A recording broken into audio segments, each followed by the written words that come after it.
So you want to talk a little bit about the Tucker Uhuru thing. So Yes. Uhuru, by the way, I was just talking with Caleb Maupin, who came to Russia, and he definitely pointed out the Uhuru movement. And what's being done to them is absolutely awful.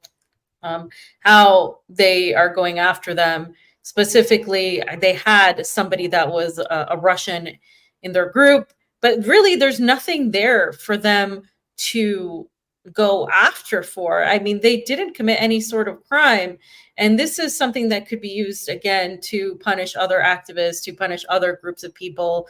And they were actually, the Uhuru group is actually pretty critical of a lot of the liberal uh, social justice warriors that aren't really social justice warriors. They're really just weaponizing the weaponization of these like BLM and other things that are being weaponized as facets that help, Black people, etc. But really, they really don't. And I think that's something he pointed out in this video. So, fam, go ahead.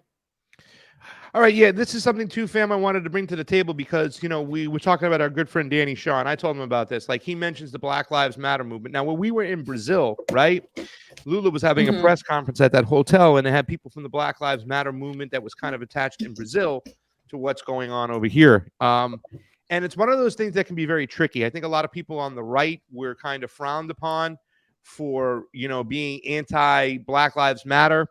I think there was this push by a lot of people to say that the Black Lives Matter movement was had a lot of people at the top that were very dishonest, that were stealing that money, and we witnessed for ourselves. We met some people that were breaking off from the I don't want to say the federal, the national Black Lives Matter, the national chapter, the national chapter, and doing their own thing because they understood too what was going on, that it had been co-opted at the top.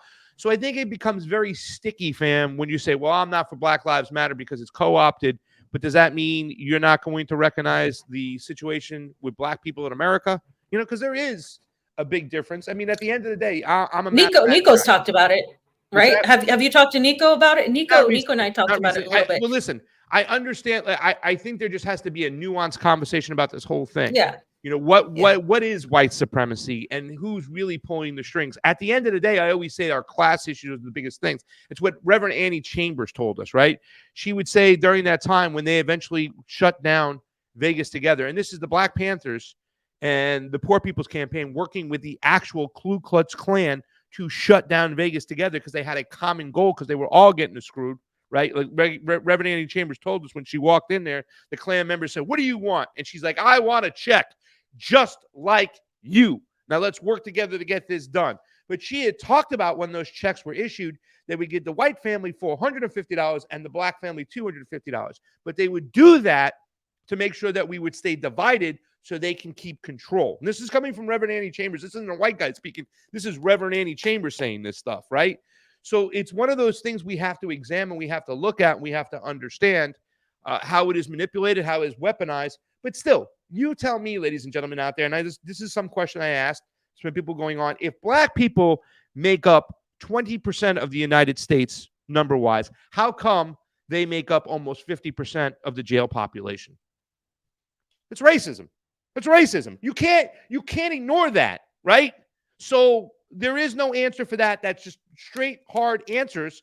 And I think there's a lot of people out there, a lot of white people in America who are okay with Black people being unjustly terrorized and jailed. Or want to deny that it happens full on. Like, is it being weaponized? Is the issue weaponized? Absolutely. Just like the feminist issue, just like, the Latino immigrant issue, just like all of these issues are weaponized. Doesn't mean there aren't disparities, that there aren't problems. People that deny that there are problems are really just as delusional as the people that say that it's the biggest problem. Like it's like, it's used to divide people, and that's generally what's been happening. That's why they want a civil war in the United States. They want a civil war so they don't get a class war. And that is very clear. And the United States is, I think, close to that if things keep going this way. What we're seeing with the migration issue, what we're seeing, so many people just completely get that wrong, by the way. I think just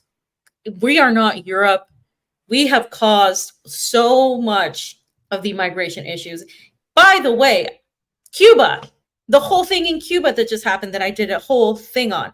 The thing in Cuba, oh yes, these Cuban people coming in, look at their protesting. Yeah. And who caused the sanctions? Who's having Cuba under a 60-year blockade that everybody except the US, and I think it was Britain or something like that, wants to end?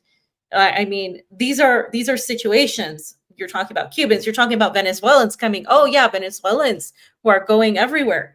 Why? Well, because of the sanctions against Venezuela and how expensive it is to live in Venezuela. It's just, you can't talk about the migration issue and all these issues without the issue of imperialism and how that has shaped and affected everything else, including this whole thing. So, fam, go ahead. Well, let's play this video over here too. Somebody said less than 12%. No, I mean, that's the whole thing. I think once again, I have a lot more faith in a lot of people in America than some people do, right? I think that we've seen like political divides, right? We see blacks for Trumps, and and I've met a lot of those guys at events that I've gone to, and I spoke to them, you know what I'm saying? So, I mean, like you said, across the board, it's just a divisive tactic. So let's watch this over here. This is the guy from the Uhuru, right? Which they're trying to say are working directly with the Russians, fam. Are they using the excuse to jail these people for life? So it doesn't make a difference. They'll use all these people, weaponize every single situation to go up after all groups, conservative, leftists, Democrats, socialists, communists, conservatives. It doesn't make a difference. If you push back against the ruling class in any way, shape, or form, they're coming for you. So let's watch this. Well, but I'm confused. So you're describing basically what the Black Lives Matter people said 4 years ago. Some of them got legit rich out of it. You don't seem like you've gotten rich. And they got all this money from Apple and the biggest companies in the world. And of course, the media cheerled them. How did you miss out on that? Well, because the thing is, like, to say Black Lives Matter is such an empty slogan. It's a whine rather than a demand. It's empty. I mean, Joe Biden says Black Lives Matter. I mean, you have the whole Democratic Party, Congress and whatever, get out on one knee with kente cloth from Ghana over their shoulder saying Black Lives Matter, because it doesn't mean anything. It's a non-statement. But what we say is Black people have to have power. So we want power over our own life. That's the question. And that's the basis for the difference in how they would treat Black Lives Matter and how they would treat us. And you're right. The Black Lives Matter slogan is almost a Zuckerberg manufactured slogan. Certainly if it's not manufactured by Zuckerberg, it's certainly promoted by Zuckerberg and all the white people who love us. See, fam, go ahead. This is why a lot of people like him and us can talk to the right, because they think that we're all like the BLM, AOC supporting, Biden supporting, Harris supporting people, and that's just not the case. Like he said it himself, it's an empty slogan. That's exactly what it is. Yeah, anybody can say that, but when you have people that want power, that actually want to tackle the actual issues, the economic disparities disparity between Black people and white people, or between just in general different classes, right? We're talking about the elite class versus the working class. When you have people that are talking about class and economics, then you're a threat. When you're talking about Black people who are pro Second Amendment, then you're a threat. We've seen that as well in all these groups when we follow them, right? When we were covering all the George Floyd stuff, we saw how the groups that were more radical and were talking about attacking the banks, that were talking about attacking the economic issues that weren't pro-Biden, these were the groups that were shut down, that were pushed away from the Black Lives Matter central national chapter.